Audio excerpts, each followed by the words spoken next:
Hello and welcome to episode 20 of the Millennium Pod, a Star Wars podcast by me, Ari, at ari.in.space on TikTok and at Millennium Pod _ on Twitter and Instagram. This week, I'm very excited because I'm once again being rejoined by my Bad Batch pals. If you listened to part one of our episode, it was called Kentucky Fried Crosshair and Other Batch Chats that we did 8 weeks ago already, which is kind of crazy, around the mid-season of the Bad Batch. Now we have all seen the finale. We have all, felt some more pain. So we're going to talk about the second half of the season and just the season as a whole.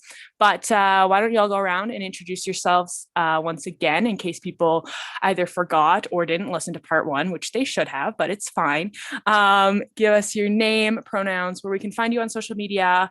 All of you have fantastic podcasts, so please plug yourself a little bit. I would love that. And we'll just do that for now, and then we'll get to like the Bad Batch, quote unquote icebreaker questions after that. So go for it.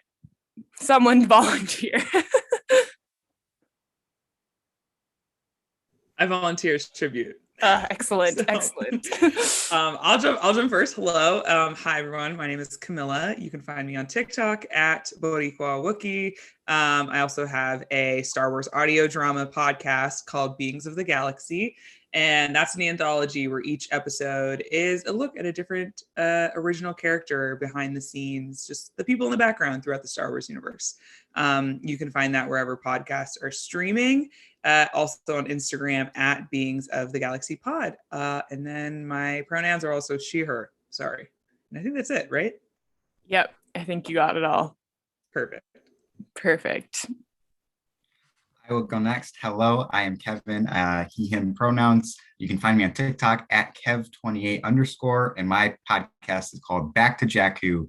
You can find it, we have an Instagram page, Back to Jakku Podcast, also YouTube, Spotify, Apple Podcasts, wherever podcasts can be found. You can find Back to Jakku there. And I guess I will go last. My name is Ollie. My pronouns are they, them. You can find me on most social media, including TikTok at Ollie Fresh. It's fresh with a PH. And the podcast that I'm on is RuPalp's Pod Race. We are at RuPalp's Pod Race on pretty much all social media. And you can find us on pretty much every podcasting platform. So yeah. Yes. So everybody, if you haven't already checked out their podcast, please do, because truly such a joy to listen to. Now we will go around and tell me your favorite member of the Bad Batch, and also your favorite scene from any part of the season, favorite moment. If you have more than one, that's okay. I will allow it. I'm going to go last. So Camila, why don't you start us off again?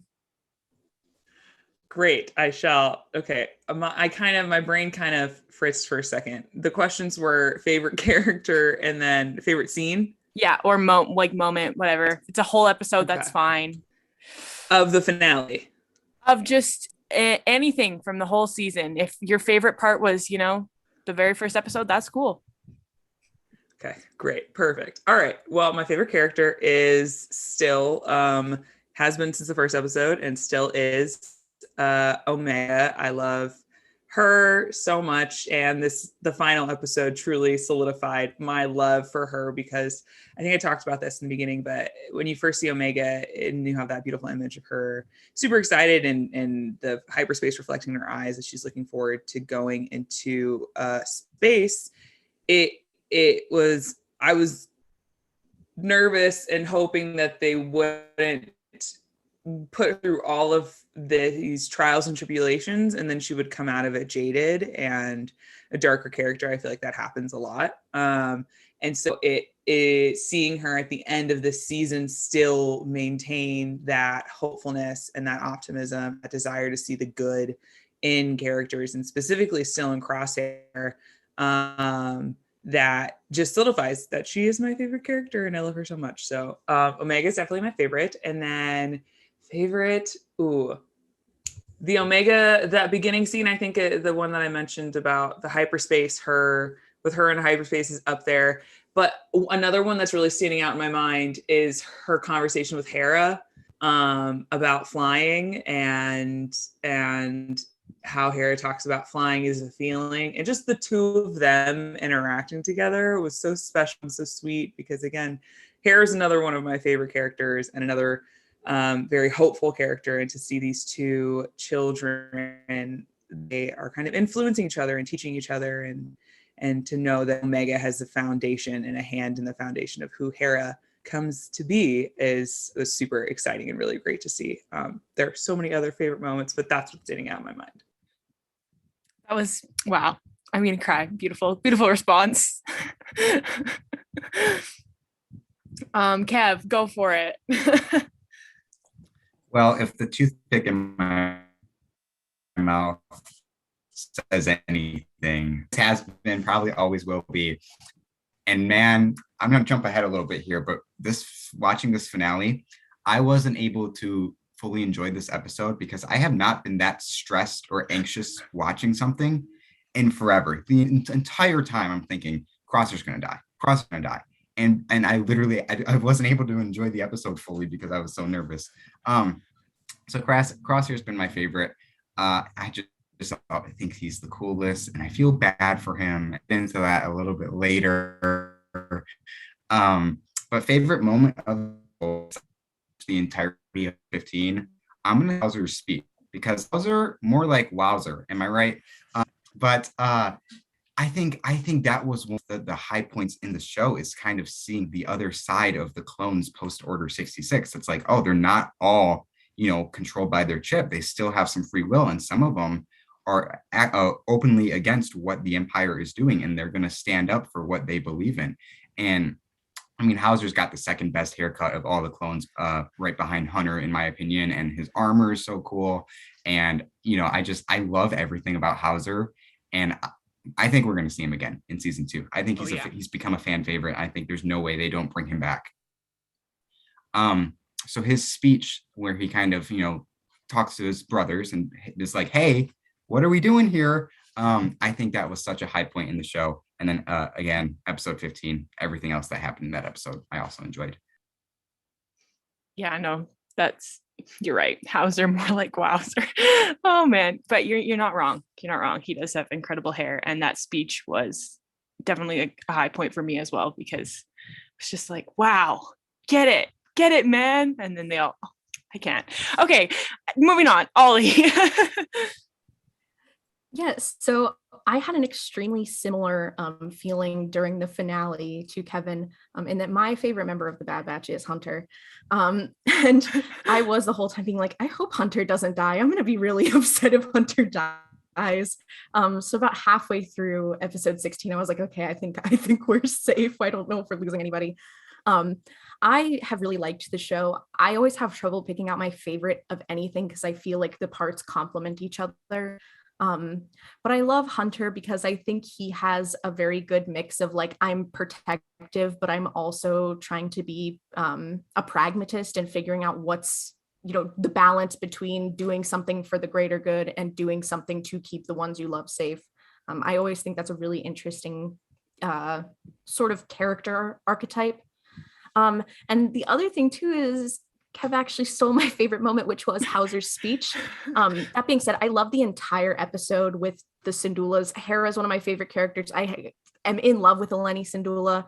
I have a very weird appreciation of Cham, so it's fun. But I also think my other probably favorite moment is the episode I have to check just to make sure I got it right, is in episode 9, Bounty Lost, when Fennec and Omega finally get to talk, and she's like, hey, listen, I'm like trying to help you. Let's be on the level with each other.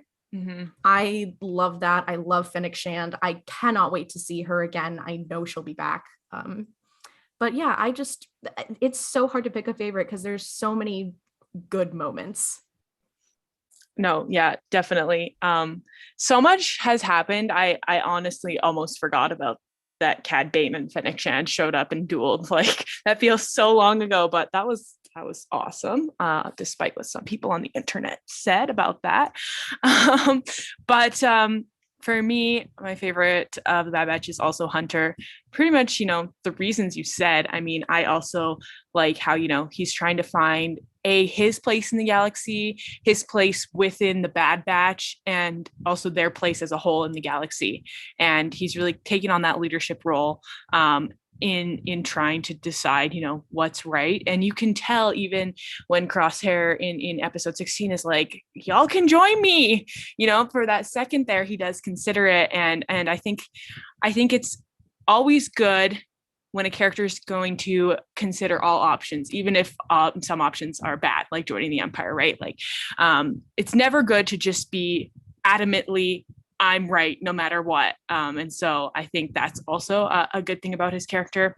I also Dave does reluctant father figures so well, and I just love it so much, which kind of goes into my favorite-ish moment, I guess.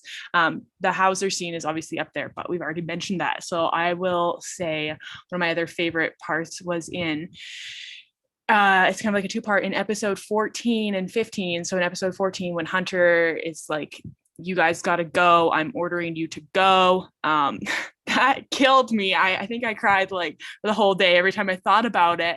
However, the thing I really liked about that scene was you can see how pained like Tech and Echo and Wrecker all are leaving him behind.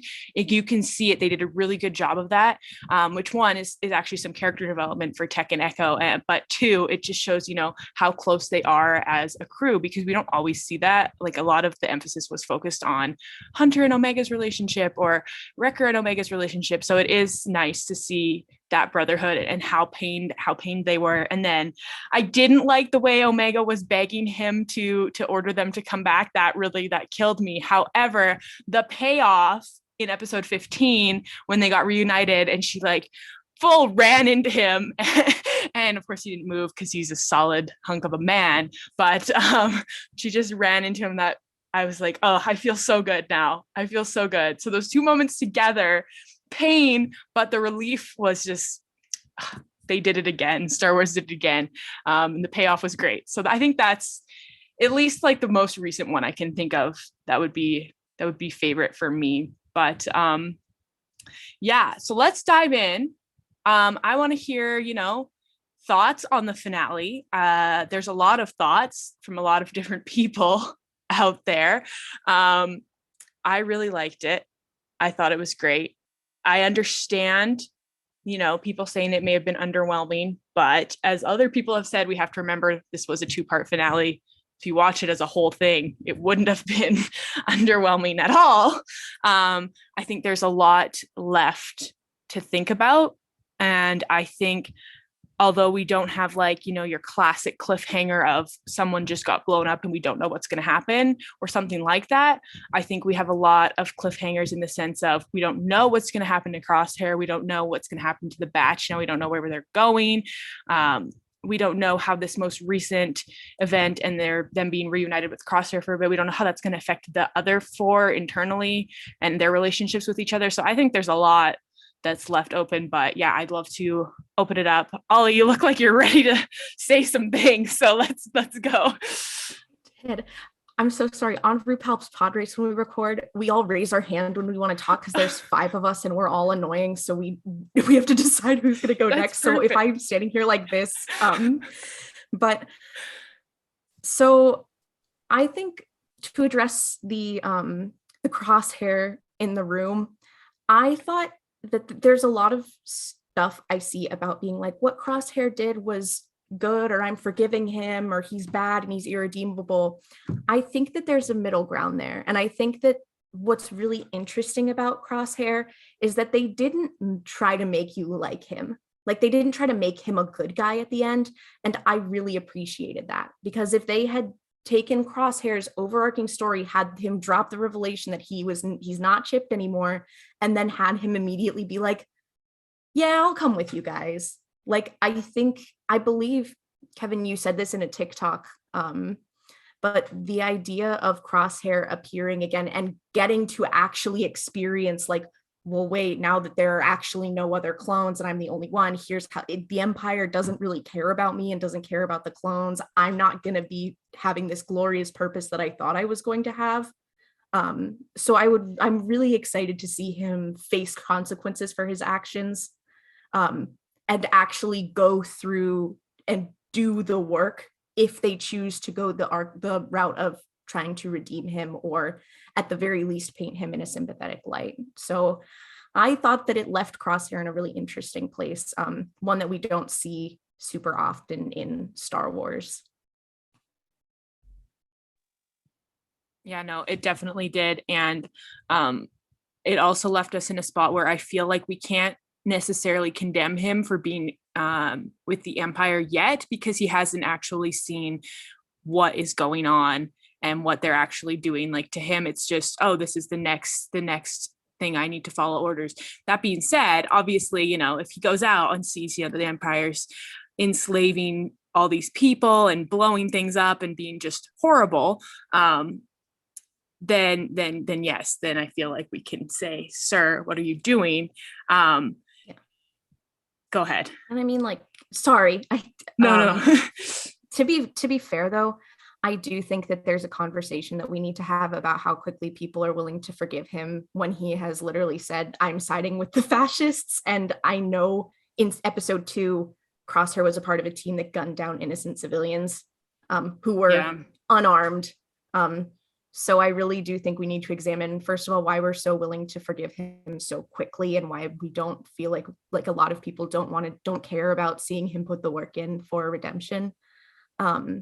So I don't think that, I totally understand, and I don't disagree with people who are saying like, yeah, no, Crosshair's, yeah, he's kind of done, he's done the thing. It's a little late now, because I was personally up until like this episode, and even still was kind of in the camp, like, I don't really want to see him redeemed. I just kind of want to see him be evil and mean. But I do think he is poised at this point to have his arc in season 2 be like, oh, my actions have consequences. Yeah, no, definitely. And I would like to know in season 2, you know, how much of being, because obviously when I would assume in is it episode 2 or 3, whatever, when he commits literal war crimes, which is obviously horrible. I would like to know how much of that he actually remembers. You know, because it'd be one thing if because I don't really understand how the chips work exactly, and once you're like unchipped, how much you kind of know, because it'd be interesting if he doesn't remember any of that, then he still doesn't know, you know, what the empire is capable of. But if he does remember part of that, then I think he does need to start thinking about it. And if he's not starting to feel a little bad about that, then once again, you know, we can look at him and say, sir, what are you doing? But yeah, it's interesting. We're at like the point where it's like, okay, you're starting to gather this information and you need to make a decision at this point. You're going to be a cool character regardless. However, whether we're going to be morally okay with what you're doing is going to depend on his actions in the first few episodes. Yeah, I would say that I think he does remember it, because Wrecker talked about with Omega and how he was like, I'm sorry, I was trying to fight it. And he like, I feel like what it is that, yeah, you're aware of what you're doing, but you just can't help it. And so, yeah, so I think he definitely remembers everything he did. And then I think that that's more compelling, because it's what happens when you regain full autonomy.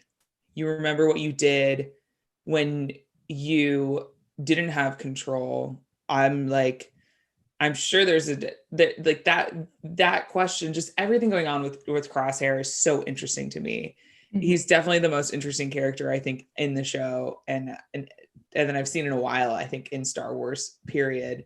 And so, yeah, it makes me wonder, a lot of people, I think, wanted him to immediately return back to and rejoin his brothers at the end of this episode. And I'm like, I don't see a world where that makes sense after all he feels. He definitely feels betrayed. I mean, he talks about that constantly. The finale episode is all about paralleling back to the first episode and how the Bad Batch was so eager to go back for Omega, but why weren't they going back for Crosshair?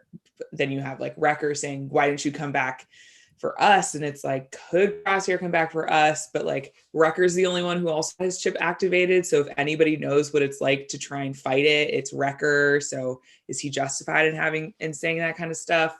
But yeah, the idea that, oh, I'm going to regroup with my brothers completely absolves me of all of the crimes and all of the horrible things that I've done is one. I just don't think it's interesting in terms of a character arc in general, but also it should be a red flag. Like just somebody turning back, I don't think is enough, but we also don't see atonement arcs. At least we haven't yet in Star Wars. We've only seen the turning back, and then we see the dying. But Callus is the only one I think where you see like a turning back and then like a working to try and do better and find atonement. But yeah, that's what I hope for season 2 is what that looks like if Crosshair seeks redemption and seeks atonement, or if he decides to just keep going his own way. In either way, I think it'll be interesting. I'm curious to see how he's going to get off that platform.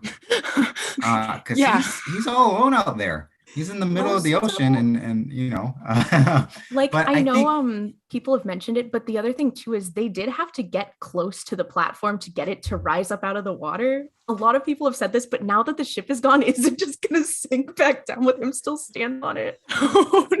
He's gonna be treading water like Rampart, please come pick me up. I feel like this is going to be one of those things where the writers are like, we're just going to do a big time jump so we don't even have to deal with the logistics of how this, just going to like, season 2 is going to open and like Crosshair is going to be like either with the Empire or like bounty hunting somewhere. And then we just don't have to worry about. Another thing too is that, remember in episode 3 when Omega's trying to find something on the ship and then she finds Crosshair's stuff?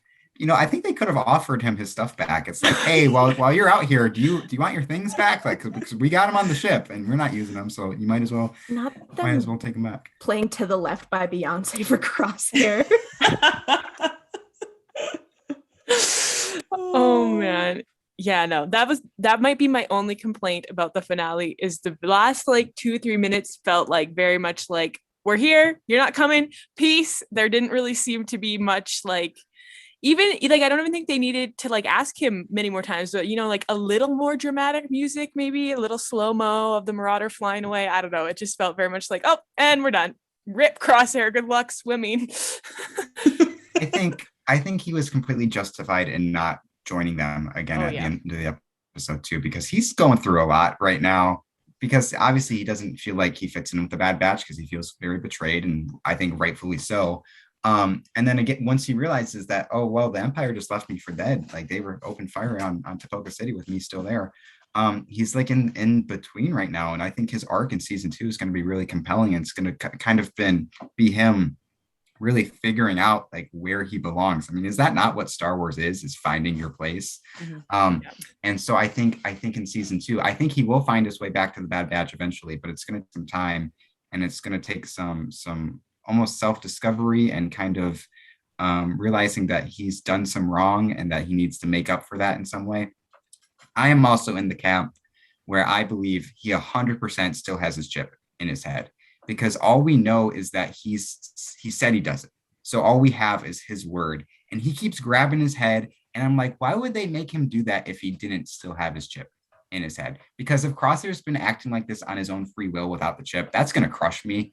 So I'm holding on for dear life that he still has his chip in his head, and that he's just fighting it off the best he can.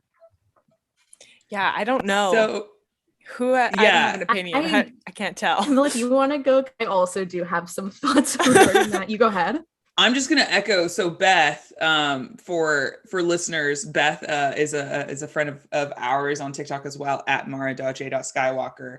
And she just dissects verbiage, is like a big part of what she does for a living. And she and I were talking about that chip in, chip out. And she went back and was looking at how Crosshair, how you see him speak and the way that he acts at the beginning when we know his chip is in, versus after the Braca episode, and how he acts and his mannerisms and the way that he speaks is different, and it feels more like normal Crosshair.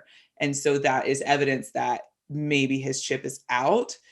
But even if his chip is out, it does point to him acting more Crosshair and thus more of his own free will. So I'm definitely in the camp that, like, even if his chip is still in, like, it's either eroded or his ship is out, but the decisions he's making in the finale, like, I fully believe are his own free will autonomous decisions.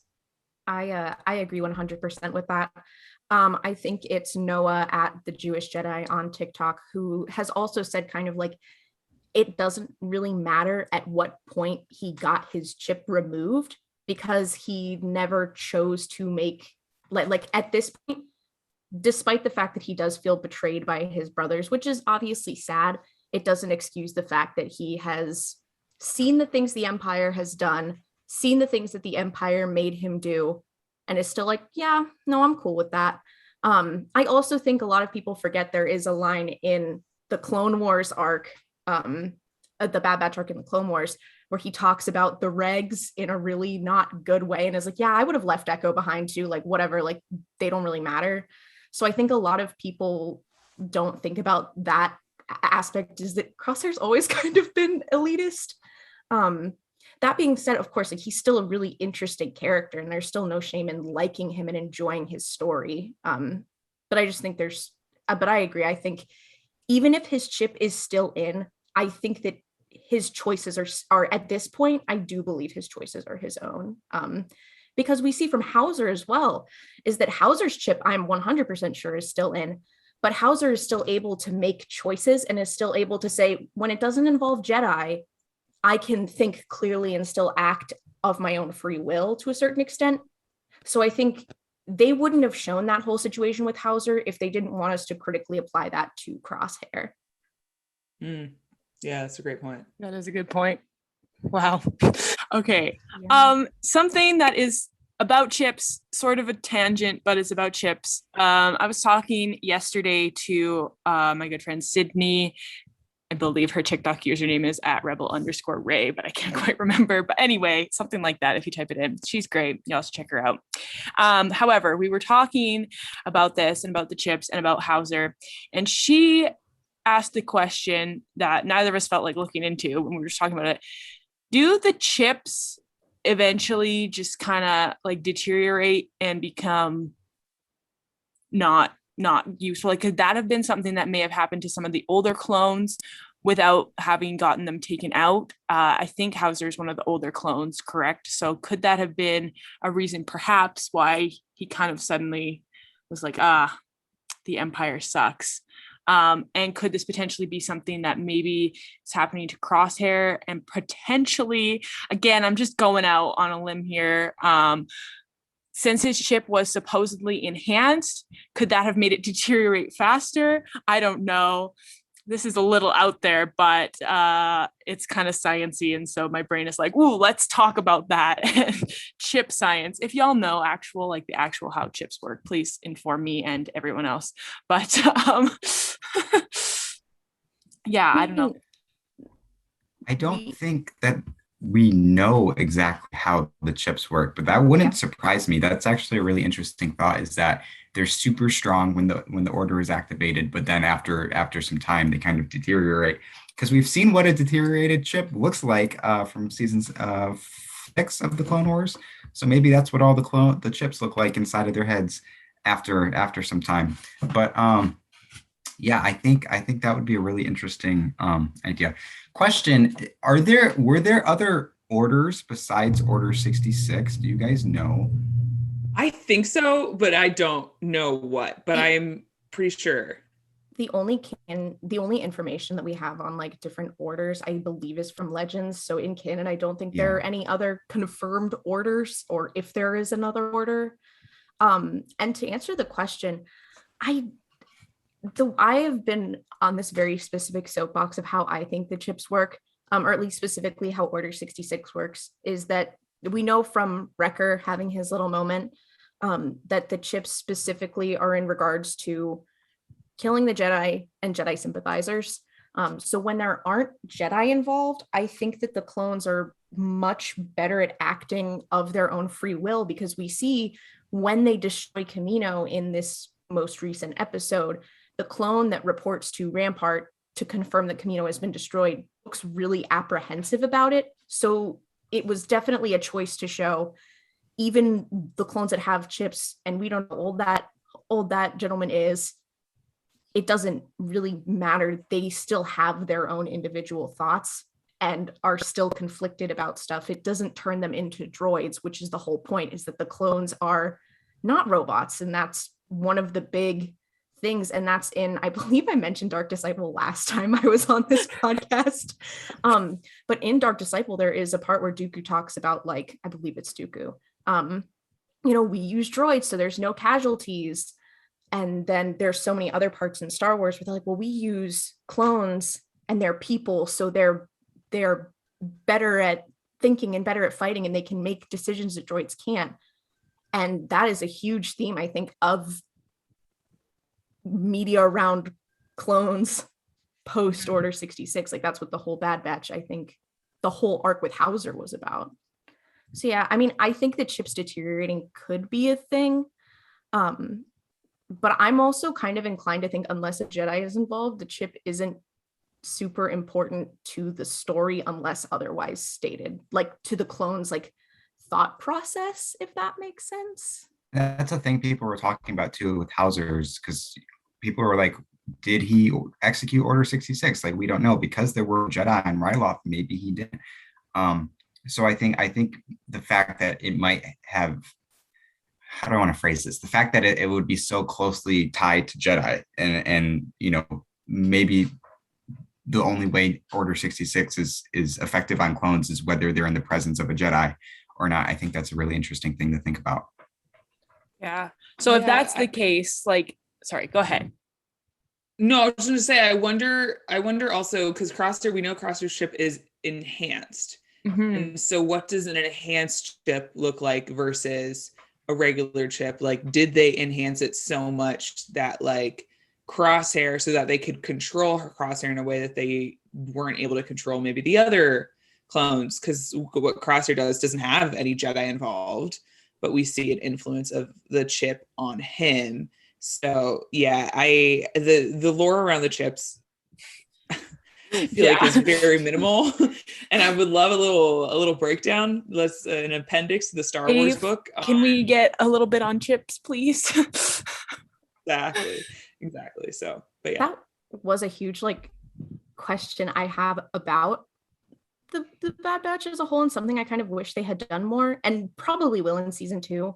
But I wish they had shown us a bit more of Crosshair and of the chipped clones, where we explicitly know they're chipped. But I would even if it was just a cutaway scene with the Kaminoans talking to Rampart or Tarkin or whoever, being like, yeah, the chip will make him more likely to do XYZ, or will make him more compliant or whatever. Just an explanation there would have been really cool. But again, I'm sure in season 2, there will be conversation of that.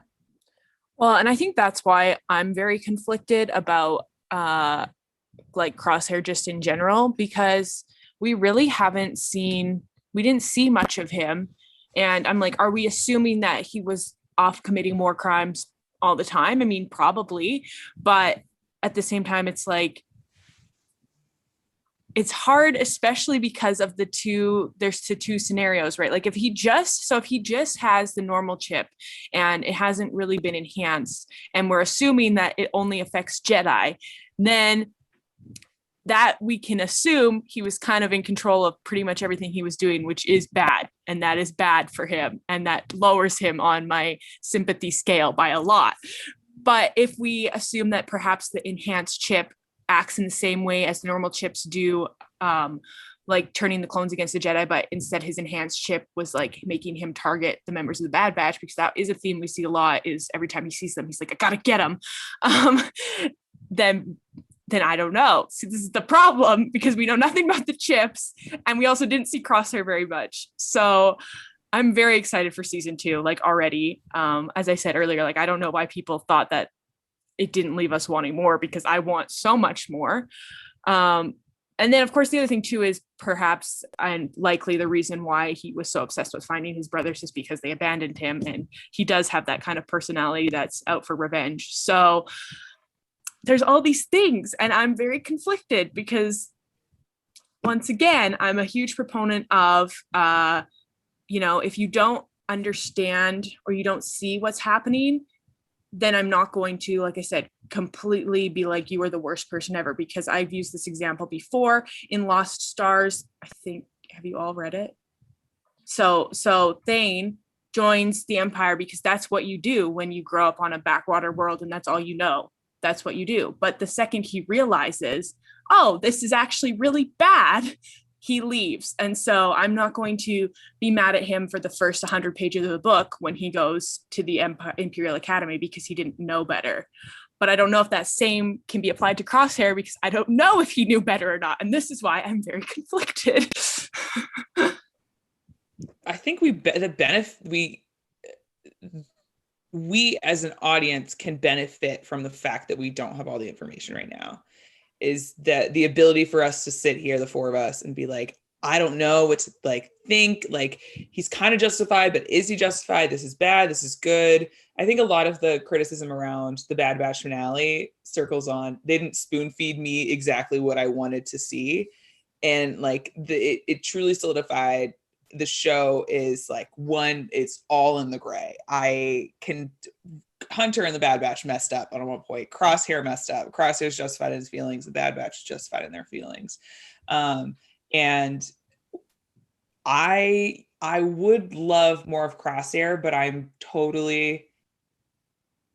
like that we didn't get as much as him as we thought in this season, because again, it makes that ending more, I think, satisfying to me, and also more maddening because it's making you think, and it's making you ask these questions. And then also with Crosshair, it's you see him. I'm curious, how did he get to the point where he's saying the Empire is the order that I want to stand with? The Empire is going to be the might in the galaxy. And it's if anything, I would have loved more of Rampart talking to Crosshair, because you see Crosshair a lot with Rampart. And so my question is, what do their conversations look like? What is Rampart saying to Crosshair? How did Crosshair come to the conclusion that the Empire is the place to be? And it's yes, we would have benefited from more of Crosshair to understand how he got to that point. But I do like that we don't have all of the answers, and that we have to sit with it and digest it and talk about it a little bit more. It's not an easy show, and I think people are expecting an easy show. I watched the latest episode of the Rex and Around show today, and they said that the Bad Batch they use a slow burn writing process. It's not like your normal Star Wars shows with action and everything like that. It's all about the characters, really, and kind of their journey and their emotional, things going on. And it is a slow burn because they do make you wait to see what's going to happen. And they do kind of drag it out, but I think they drag it out in a really effective way that still has you invested in the story and the characters, and that keeps you wanting to come back for more. Oh yeah, definitely. And I think people expected it to be, like the last 4 episodes of Clone Wars season 7. And when it wasn't, they threw fits. And I mean, that was an unrealistic expectation. The last 4 episodes of Clone Wars season 7 are the last 4 episodes of a 7-season show that was leading up to that point the entire time. I mean, let's use some, I get it. I get why people were there wasn't enough action, but there was, and there was enough thoughts, and it's okay if you didn't like it 100%, but to say it's bad is just a very immature take. I cannot believe how much backlash there's been about the last episode. It's because it was a good episode. I had no issues with it whatsoever, and not every season finale, especially a season 1 finale, needs to be super high stakes, over the top action, just craziness, And another thing too is, I was thinking about it. I think everybody pretty much was expecting somebody to die in this episode, just because it was a season finale. but we were blessed, and Dave was showed mercy. So let's just think that the plan from the start was that nobody was going to die in the season finale. How do you make an episode where everybody survives that still lives up to the expectations of the crazy, over the top, insane season finale? I think for what the episode is, with the outcome it had, I think it was fine. I had no issues with it. This is kind of a soapbox I have with Star Wars, but also with franchise media as a whole, is people are such diehard fans, rightfully so. There's a lot of stuff to enjoy, and there's so much stuff to work with, to speculate with. But a lot of the times, the ideas that we come up with what we want to see. And then when what happens doesn't meet that expectation, people get upset, which is understandable because that's just how the human mind works. But we need to be able to separate that and say, was it what I was expecting? No. Was it still good? Yeah. Doesn't mean you have to like it. But you can't say like, oh, it was objectively bad. I personally think like a lot of people are saying like, oh, it wasn't climactic. Maybe there's an argument there, but like we lost Camino. Camino is one of it's a staple of Star Wars for so many people. It was an intro to so many people's Star Wars experiences. It symbolizes the end of the era of the clones. So even if I think it was very much a show don't tell situation, because we didn't see the Bad Batch being like, oh no, Camino, this was our home. We have conflicting feelings about it, but it really does show that the era of the clones is over. Like, they don't need to say it, because we as viewers, especially as like people like us, who are all adults with critical thinking and media analysis skills, we can look at that. I don't mean that to sound mean, I'm sorry, but we can watch that and say like, oh, this is more of a symbolic loss, aside from just losing like a place. The Camino means so much to so many. I know, like, I'm not someone who cries during media, just in general. I got misty when we saw Camino going down. That hurt me deeply. And even though there was like a lot of bad stuff that happened on Camino, it holds such a special place in Star Wars lore. So, that I think is the climax of that. That is the big thing, almost the death this season. Yeah. Oh, yeah. Yeah, that's the death. The death of Camino is the death we didn't all realize we were going to get. And that's what made the Kiner brothers cry when they were composing the score for the finale. And another thing about that too is, I don't know if that was the first time, but it wasn't raining on Camino and it was sunny. And I think the irony of that is that comes after the destruction and after the violence, after all that negativity and just total, destruction, annihilation. We finally get a moment of peace on Camino. And I think that was really touching in a way. Yeah, that moment, like, man, just Omega like looking out over and the Bad Batch behind her, and the sun. It reminded me of two things. It reminded me of the season 1 Rebels finale when Ahsoka is like, this is a new day, a new beginning, which is literally what this is. It's a new day. Literally, because the sun is shining. And then it also, like on a physical sense, but then it also reminded me of Leia's quote, and is it The Last Jedi, when she says, hope is like the sun. If you only believe it when you can see it, you'll never make it through the night. So and it's like, they made it through the night. And now we are truly on the precipice of a new beginning, a new stepping forward. Where do you go from here? I quoted that Leia quote in a school paper last year. Yes. It's so good though. You know what? It's so good. It's an underrated quote. To the people, to the Last Jedi haters, if you like nothing else in that movie, like that quote, for crying out loud. Like, come on. Sometimes Star Wars is good. I hate to break it to everyone, but sometimes Star Wars is good. But I do think the sun shining on Camino too is so, and especially the idea of them having to like them leaving Crosshair behind, standing on that platform, and he looks around, he's like, dang, this is the first time it's been sunny on this entire planet and I'm never coming back here again. This sucks. He's like, dang it, I've been waiting for it to be sunny forever, and now it is and it's gone. Oh yeah. Dang. The other thing too, like again with the criticism that I'm not understanding, especially, so two things about how people are like, nobody died, it wasn't exciting. For one, it wouldn't, we know we're getting a season 2. I would bet we're going to get at least 3 seasons. Like I'm calling it now. I think there's enough that we could do to get 3 seasons, probably not more, but 3. I'm at least I'm hoping for 3. So it wouldn't make sense to kill off one of the title characters right then. Like it just, that wouldn't make sense. Like, let's use some critical thinking skills. But also a bigger question I now have for the Star Wars fandom as a whole: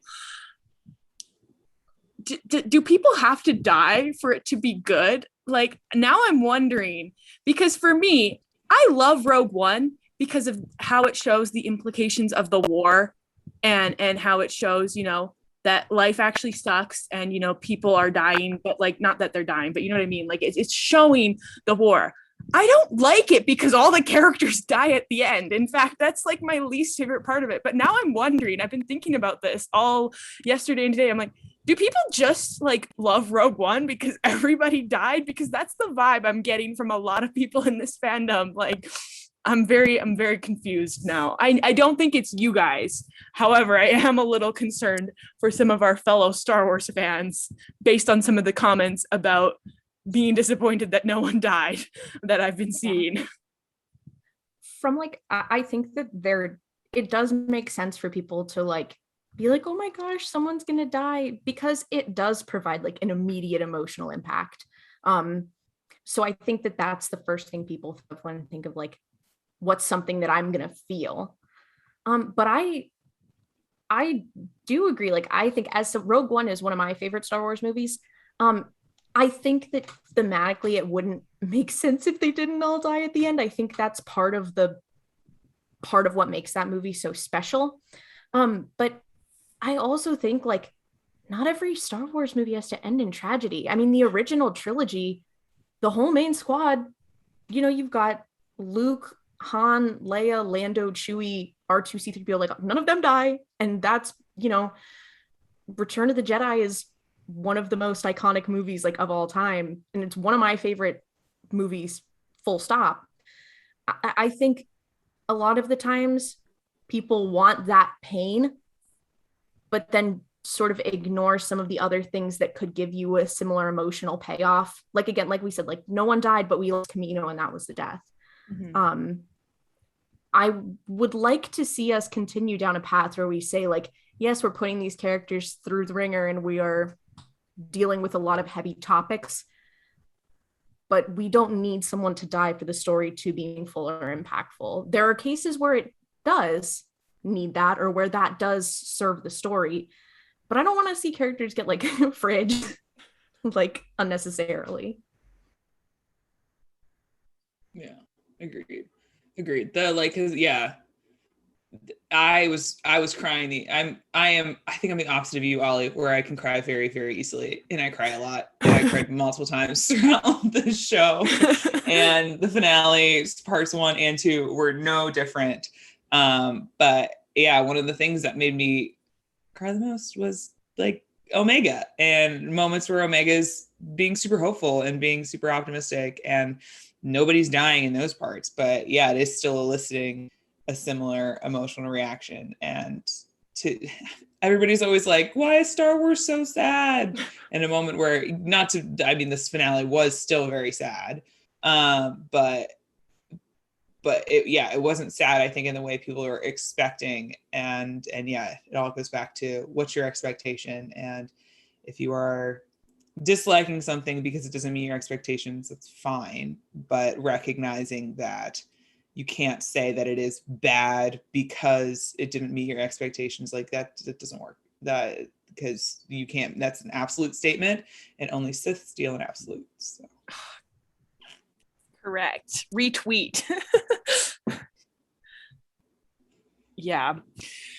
I do wanna, this feels like a good spot to switch a little bit. I want to talk about Omega, and Camila, you've mentioned this many times about how she's like the light in oh, there she is, here comes the girl. Anyway, I think this would be a good time to talk about, we have so much dark in the show, but Omega really is the light. And as you were saying earlier, even with, she didn't lose that childlike wonder that she had in the first episode, which is really rare for Star Wars, and really heartwarming, and does make me cry too. Normalize, being satisfied with happy tears and not just sad tears. But yes, let's switch a little and talk about Omega. I think she had some really interesting growth this season too, because while she didn't lose that childlike wonder, she definitely did grow up and mature a lot, which is obviously due to a lot of the things she saw. But in the end, she still maintained that we got to help people. But I think she's starting to learn, we got to help people in a way that we can help them, because in the beginning it was like help people at all costs, even if we can't do it for some reason. And now, she's learning how to be a little good soldier, but not a good soldiers follow orders type, a good in the sense of, I want to help people, but I'm going to figure out the best way to do it instead of just rushing in, or at least that's what I seem to have noticed.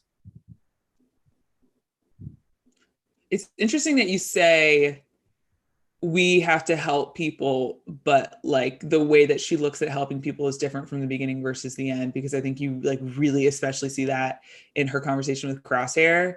Like if you compare the conversation she has with him in part 2 of the finale versus the first episode is very similar, and how they're both sitting down. Crosshair's just touched his head, and the beginning Omega is saying, I know what you're going to do, but please don't, like, it's the chip is essentially what she's implying, and then goes on to say later.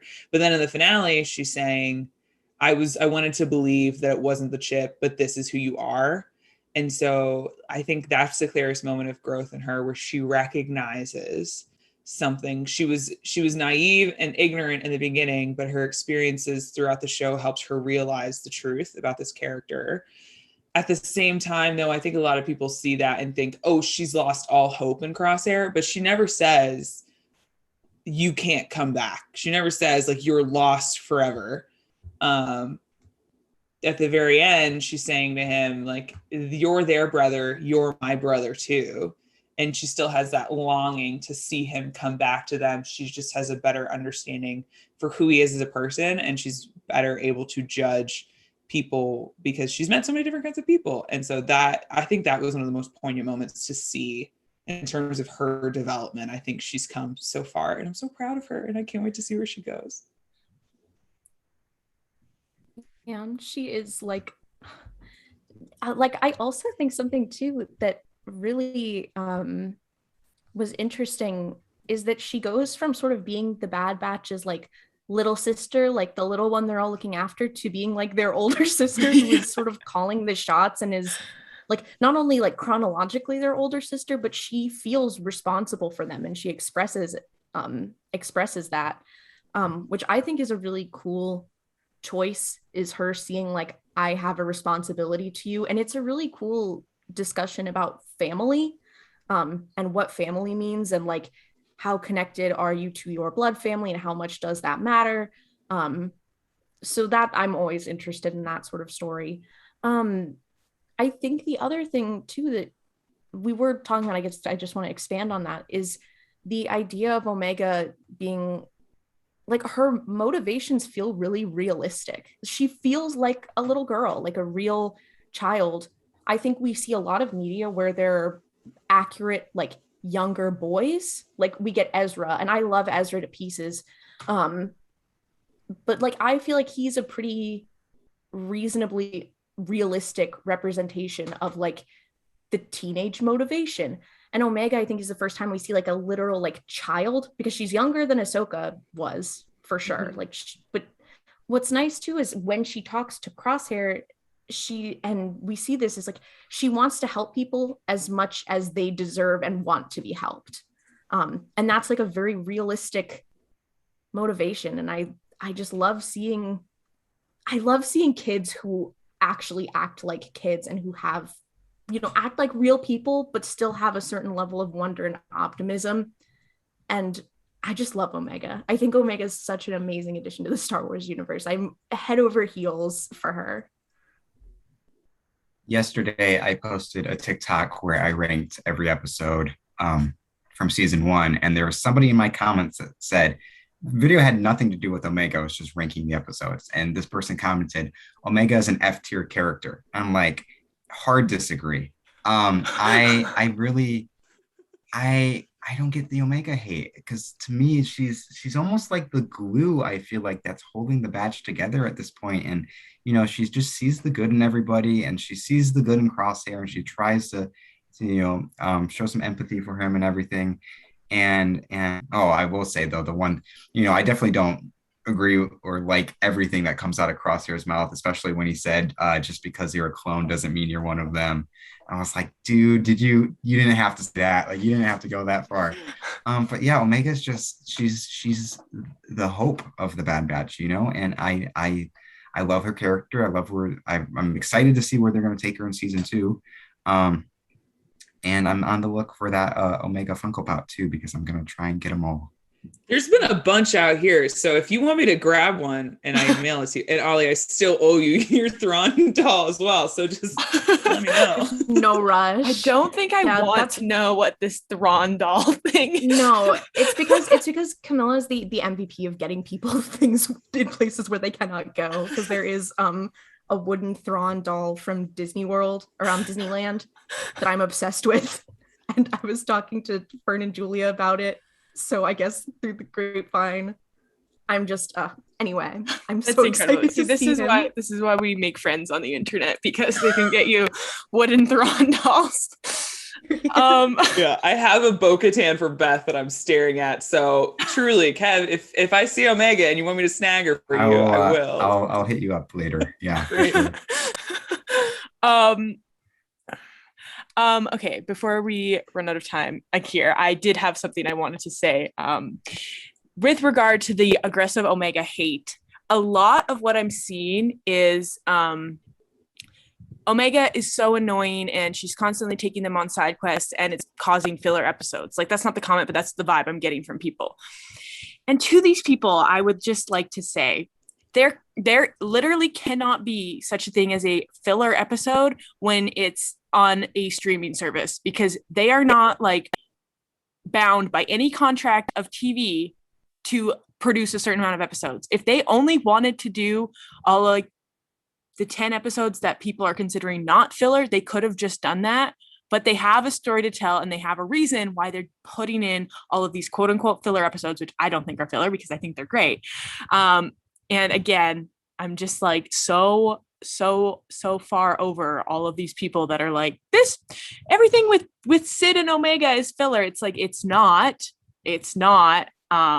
because once again, if it was filler, true filler, they just wouldn't put it in. Like, why would they waste their money if they didn't have a story to tell and they didn't have a point? Because once again, it's a streaming service. You can literally have as many episodes as you want. Like we saw with the Marvel shows, WandaVision had 9, Falcon and Winter Soldier and Loki had 6, because that's all they wanted for what they were doing at that time. Mando has 8. Who knows how many the Book of Boba is going to have? Like, they get to decide. And so this is a rant I could go on for days, but all that to say, Omega is great and her episodes are not filler.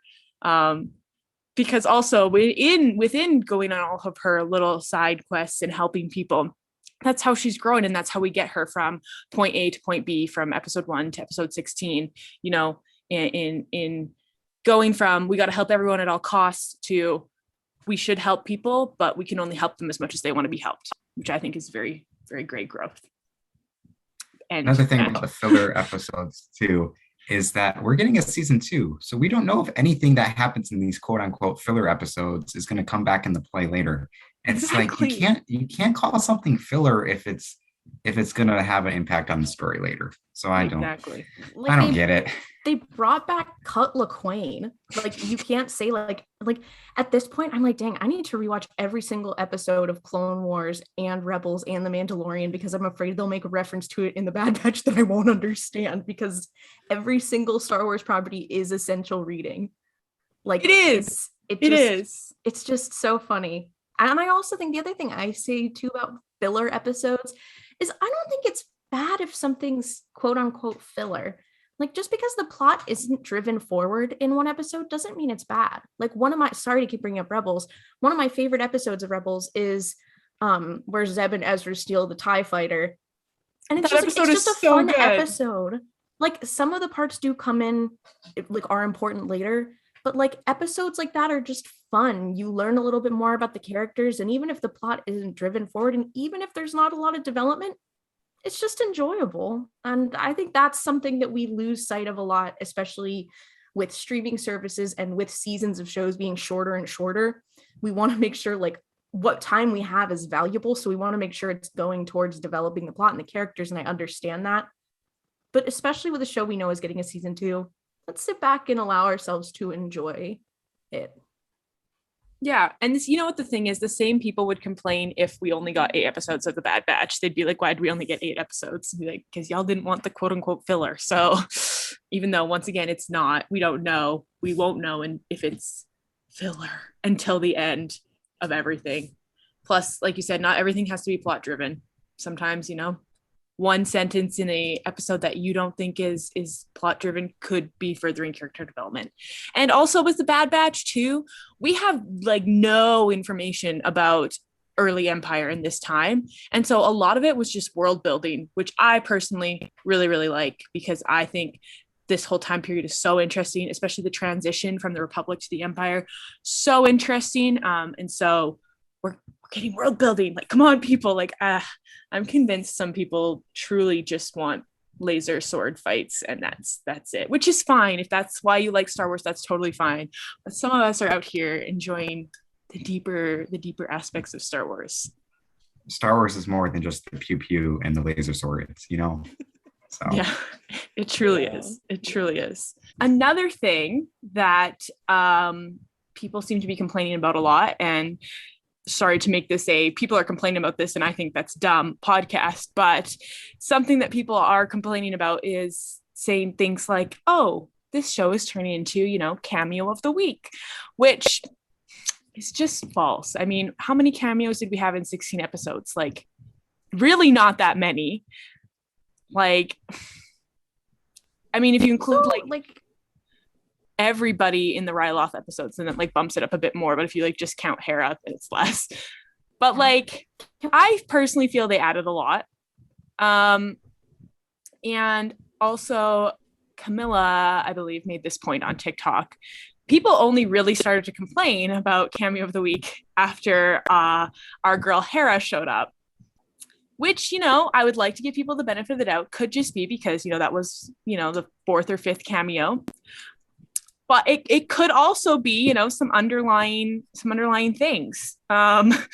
However, regardless, I do think all the cameos were great. I think they all fit in really well. I mean, we had Rex, which made perfect sense, you know, with the chips, like that just made so much sense. And especially, you know, in a show about clones, especially one about clones that have interacted with Rex before, it wouldn't make sense to not have Rex in this show. Like, it wouldn't. And I don't think anyone was upset about that cameo, to be honest, but for the sake of this, I'm going through them all.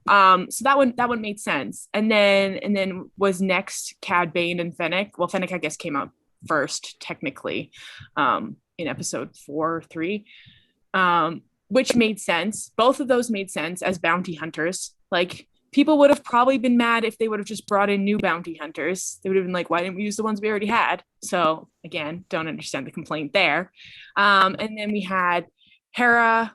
Oh, I forgot Kanan. Sorry, my bad. Kanan was great. Again, I don't think anyone was complaining at that point, except for a little bit of like the retconning that happened, but whatever. Again, Kanan made sense. Like, they needed to illustrate Order 66 because it's a Dave Filoni show. And who better than someone we already know and someone we already love to feel that impact. And then we have Hera, who I think added a lot of development to Omega. So again, important. And also, like, who doesn't want to see Marta's sisters too? Oh my gosh, I'm so bad at them, which again made sense. Because with Kanan with Rex. Yeah. So then we get, you know, Gregor in the last. Exactly. Not last episode. Second. I mean, the other thing, like, the thing that I think of is, like, let's break down what a cameo is, because I feel like a lot of, I know that this is something we talked about. I talked about with Noah, again, at the Jewish Jedi on TikTok. Great account. We had talked about like what makes a cameo, because a cameo is something where someone shows up and it's just kind of like, they're there, and there's no plot implication or no greater reason for them to be there. Like a cameo would be like if it's like they had gone on and been like, oh, we just drove past the thing and look, there's baby Din Djarin, and he's just there and doesn't do anything. Yeah. But every single character that we have seen so far has been important to developing this time period of Star Wars and has had an instrumental role in the plot of the show.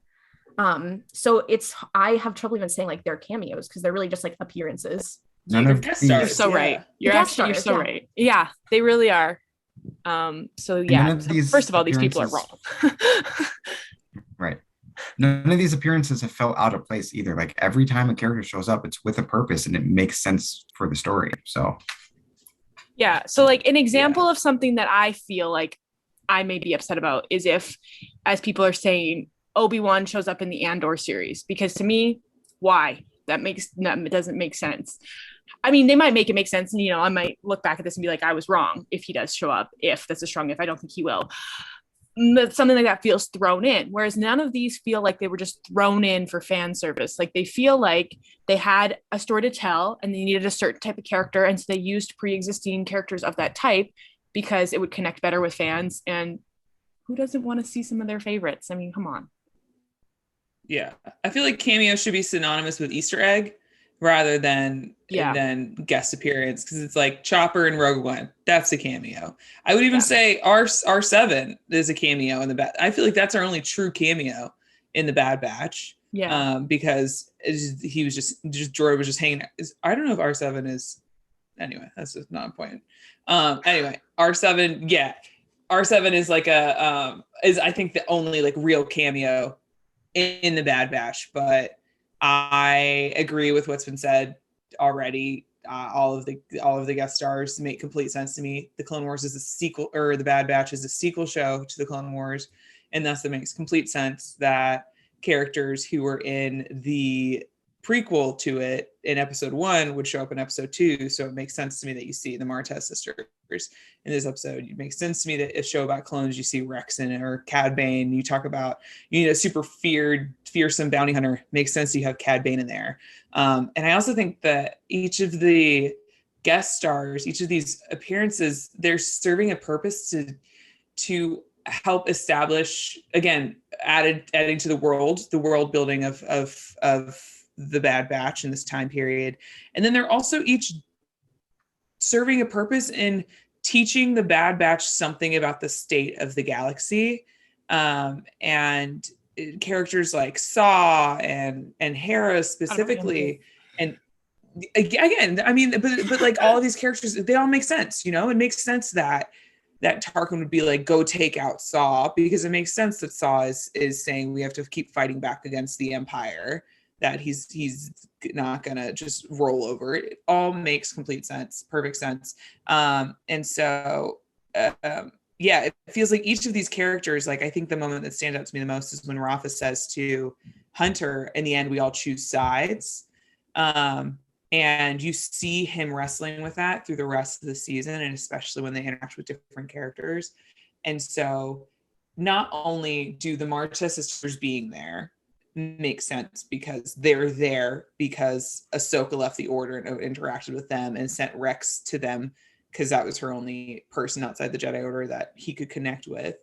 But then it makes sense for them to be in the Bad Batch, to teach the Bad Batch something that would then further their own character development. Like, we don't know if in season 3, episode 2, the Bad Batch is going to make a decision because of something that Trace and Rafa said to them in episode 4, if something that Omega does something because of what Hera told her in episode 11, and so on. And I think, again, the complaints come down to a lot of expectation, but then also it was very interesting to me that the complaints did start after Hera's episode, because often it feels like there's not enough space to enjoy female characters in general the way that there are for male characters, because there was complaints after Fennec, there were complaints after the Martez sisters, and there were complaints after Hera. But that is a whole other can of worms that we definitely don't have to dive into.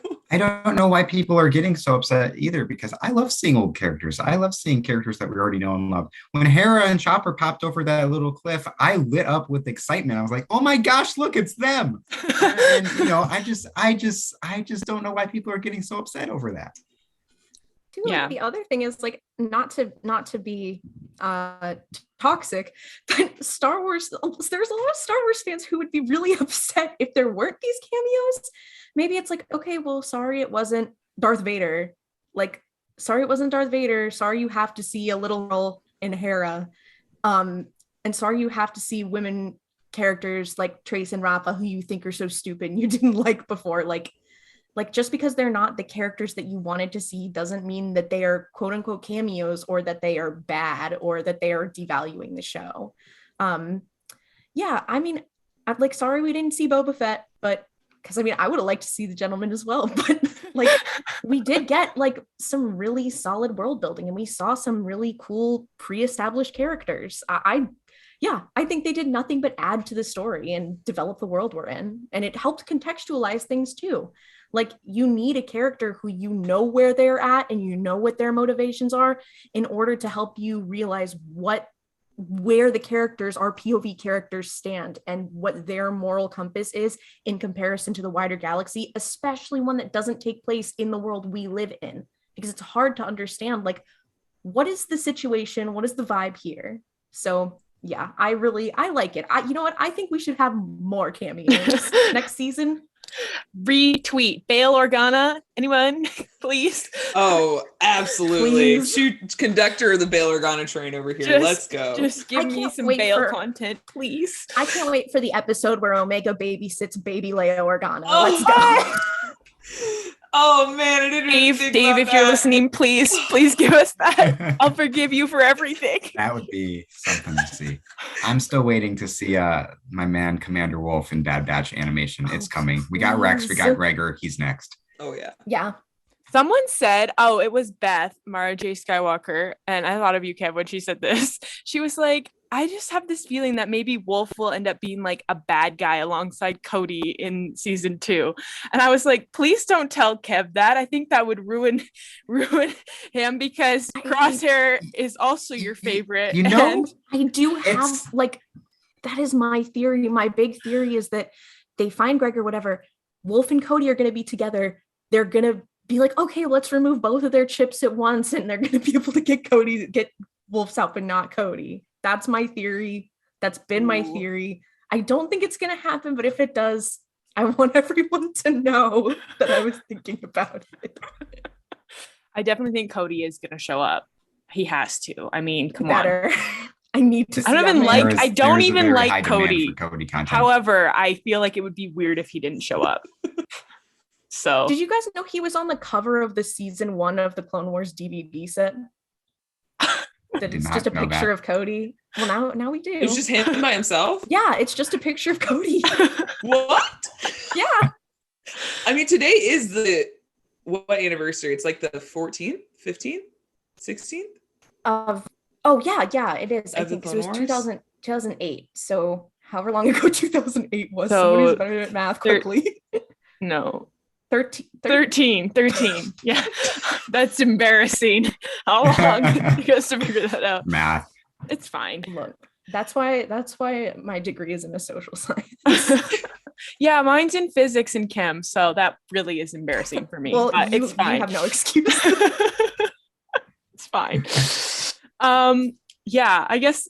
So we're sort of starting to move into that, but let's talk about, our expectations / predictions for season 2 and onward.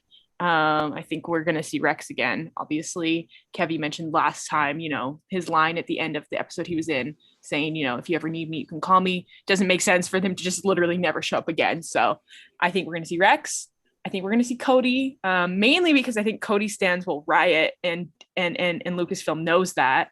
If we don't see him. So I think we'll see Cody. I hope we see Gregor again, because they kind of just rescued him and then he kind of just disappeared off scene. So I hope we see him. I would love the Bad Batch in an early Rebel cell that is Bail Organa's. That might be a little ambitious, but I would love that. But again, if that doesn't happen, I'm not going to go out and say season 2 was objectively bad because I'm disappointed. That's what I'm thinking. Obviously, we're going to get more Crosshair. We're going to kind of learn. I'm hoping maybe it would be cool if we got some flashbacks of his time during season 1. That would be kind of cool to kind of see maybe, or him having like nightmares about it. Oof, I'm a sucker for nightmares of traumatic events. So that was also like, I was hoping for like, I would love to see some Crosshair flashbacks. That is something I would die for. Absolutely. Not literally, I don't care that much, but I would like to see them. Yeah, I also think this is my I am gonna push my agenda. I would like to see Zeb just because I love him. We've seen I think he'd be nice to see. I just like him. I think he'd be cool. I'm always interested to see more, but in all seriousness though, I would be really interested to see like clearly the characters who are in the Bad Batch and are surrounding them are realizing the effects of the shift to the Empire. But I would love to see a planet, like Lisan or another planet that, and like them gradually realizing the effects of the Empire. And we did see that a little bit in the episode where they went to, I cannot remember the name of the planet, but one of the separatist homeworlds. Raxus, thank you. Yeah. But I would really like to see one that was, not really affiliated with the separatists, or was a Republic planet that is, or even an unaffiliated planet that's now saying like, oh, hey, the Empire isn't just the Republic with a different name. It's an entirely different thing. And I think obviously, spoilers for Rebels, obviously we know that Lisan is one of the planets that probably felt that change the most. I would also really like to see what's going on with Geonosis, because we know by the time of Rebels, again, that Geonosis is not inhabited. So I think I would like to see that as the grand, like, how are the people of the Republic or of unaffiliated planets dealing with that change? And also, shout out Fen Rao. I'd like to see him. He was a trainer on Camino, so it would make sense for him to be like, oh, hey, the Bad Batch, what's up, guys? Love to see that man again. And I also think that we gotta see Cody. I know, like, I think seeing Gregor was one of the things I really wanted to see, because I would like Gregor and Wolf. I want to see both of them so bad. We got Gregor, just waiting for Wolf, and I feel like Cody is adjacent, so I would like to see him as well. Yeah. I think overall, though, like, I enjoyed the show so much. I know whatever direction they go with it will be enjoyable. And I'm trying not to make too many predictions because I don't want to, like, railroad myself into thinking it's going to be a certain way and then having it not be that way and being disappointed. And that is how we healthily, that's not even a word, but how we make predictions and deal with our disappointment, kids. Right there. Yeah, I feel like for me, I'm thinking about this a little bit, and like there are definitely some desires in terms of, yeah, I'm 100% on the Bail Organa train. Anything Choo-choo. To just Operation Bring more Bail Organa in Star Wars, period, is what I love.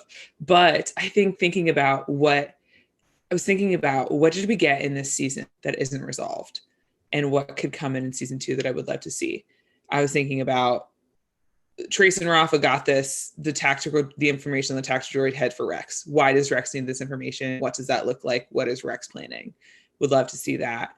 Would love to Saw. What's up with Saw? Where did Saw go off to? We saw him in the first episode, and then we kind of a hair tidbit of on or on in episode 3. But what's Saw up to? What Hera, the Syndulas escaped. They're going to go back to Ryloth. How are they? We know what's going to happen with Eleni. How do we get there? What does that look like? Like, that's an unresolved arc. unresolved arc with Hauser. What's up with Hauser? Unresolved arc there. So another one too is the Durans. That feels like that was just that does not feel like a one-off intro at all in the Infested episode, which I believe is episode 13. To talk about, there's this big crime boss, Issa Durand, and her son, Roland Durand. Like that, if Star Wars loves Jedi, Star Wars loves rebellions and empires, and Star Wars loves like the underworld crime world. And we haven't gotten a ton of the underworld crime. And so I do think that this Durand family will come into play in a big way. And I don't know, maybe Crosshair, if he doesn't go work with the Empire, could be involved in the crime underworld in a way, and doing something to keep establishing his elitist beliefs over lesser beings in the galaxy.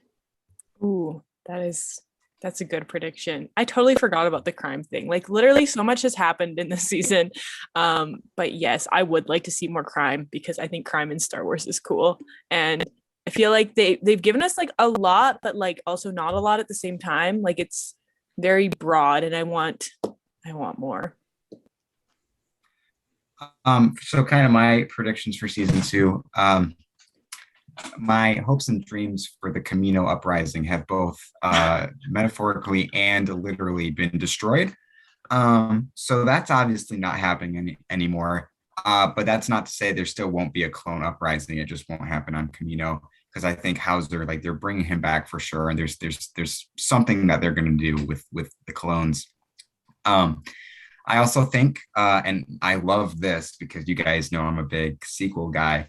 We're going to get some tie-ins. We're going to start tying everything together, because at the end of this last episode, we saw Nala Se get taken to this cloning facility, and then the scientist there was wearing the same outfit that Dr. Pershing wears in The Mandalorian.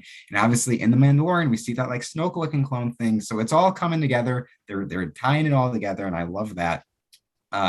And I do feel like it might bring some more people around to the sequels if you get some backstory for that kind of stuff. So I'm all for that.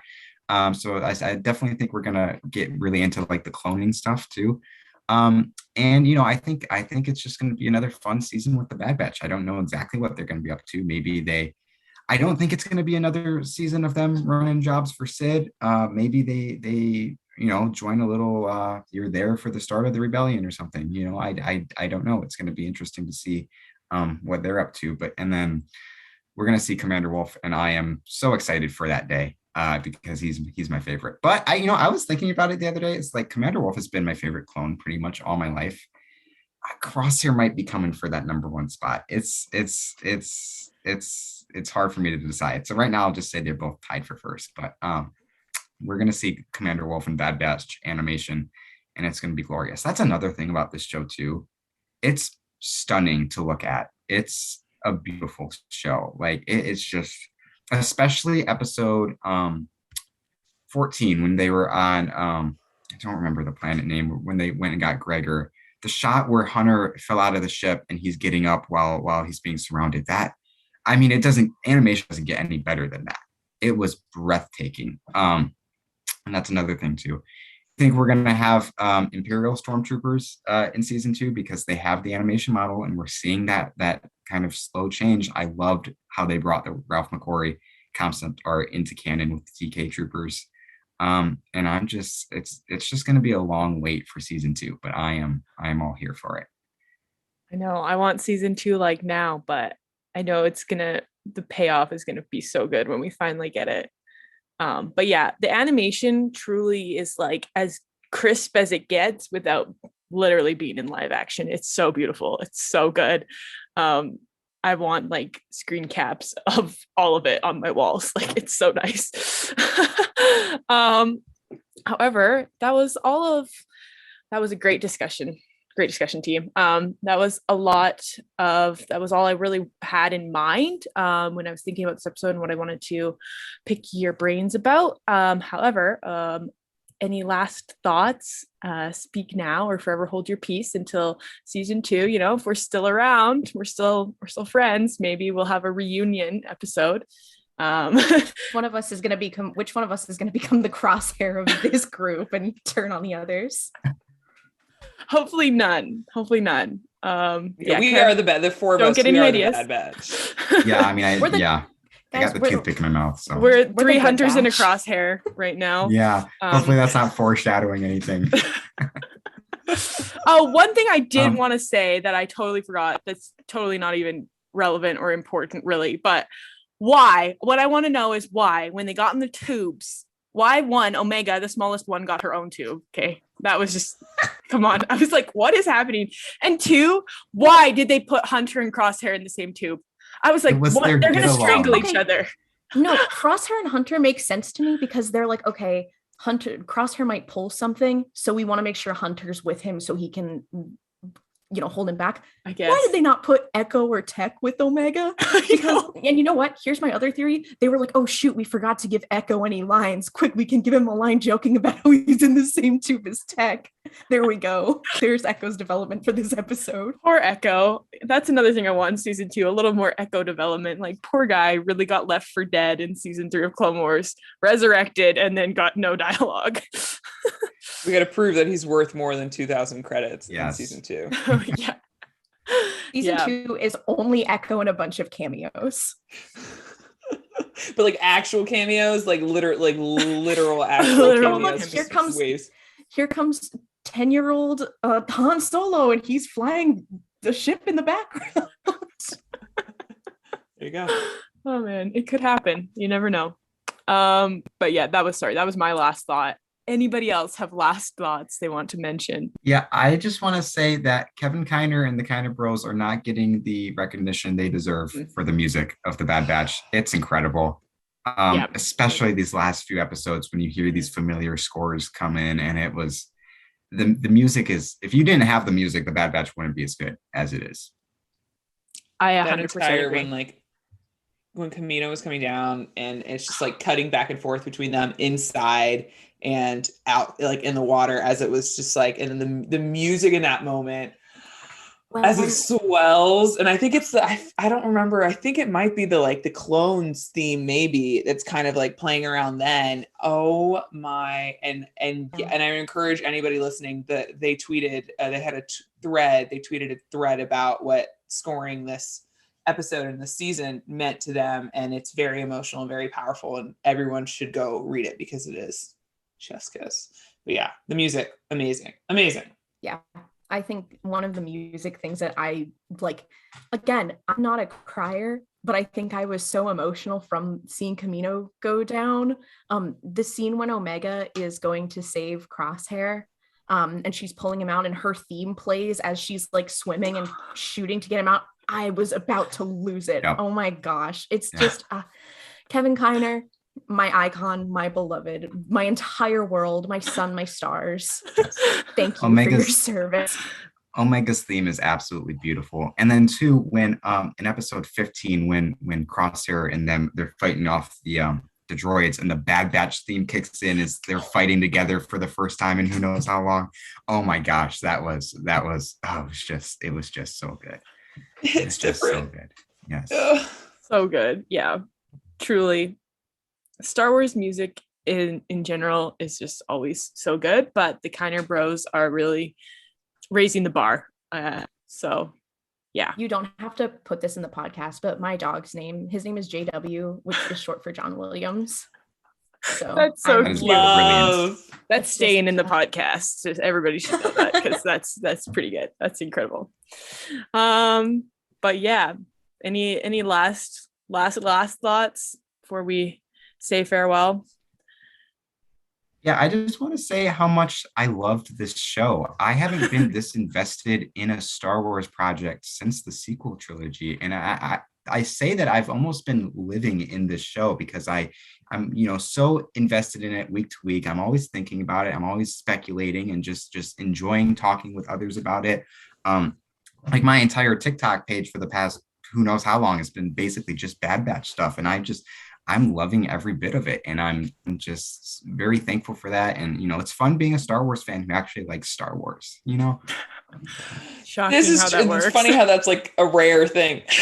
Right. Though I do think like TikTok, at least I feel like all of us have fallen in the side corner of Star Wars TikTok. That is just a bunch of people that appreciate it, and then are also coming to the defense when trolls do sneak in there and booting them out. But I am also totally agree with what you said, Kev, because I loved The Mandalorian, but this was an experience doing Bad Batch and then also being able to hang out with everyone and share thoughts and lose our minds every single week and talking about it. I know. I'm kind of sad that it's over for now anyway. I mean, obviously we're going to be getting more Star Wars shows before the next Bad Batch, but this has been a good era of Star Wars internet, at least for me, because like you said, Camila, I feel like we're all we've created our little bubble, and occasionally a troll will sneak in there and we're like, get out. I mean, for me, this really is one of the first like Star Wars properties that I have been able to experience with other Star Wars fans who aren't my dad. It's been such an interesting experience. I love the show. I think it's so engaging, and it's great that it's definitely like, it's entertaining for people like of all ages. And this is a perfect example of shows that I would say, oh, you're an adult and you don't want to watch animation because it's a kid's show. Please watch The Bad Batch. Here, watch The Bad Batch. I promise you will understand. Like, it might be weird story-wise for that to be your gateway into Star Wars animation, but I think it's a great show. I love it dearly. I think it's so much fun. I cannot wait for the next season. Yeah, actually, when you say that, I think this is like the first Star Wars property as well for me that I've actually seen like start to finish with other fans, because The Mandalorian season 1 I watched by myself because I watched it after quarantine started because I was busy and stuff. Obviously season 2 I watched, when everyone was hype about it, but yeah, this is like the first one that I'm like fully invested in with pals I can talk about it with that aren't just my family who's like, can you please stop talking about Star Wars for 1 second? So yeah, it will always be special to me for that reason as well. But yeah, I think we covered it all. And then some, which is fantastic. I'm really excited to listen back to this. I hope for everyone still listening to us, you've enjoyed hearing our thoughts. As always, please feel free to reach out to any of us on social media. Definitely check out everyone here's podcasts. They're all really good. I will link like everything. Well, I'll write it out. Everything in the bio. So there's no excuse not to check it out. And as always, hope everyone's having a great day, night, morning, evening, whatever it is, wherever you are listening. And as always, may the force be with you.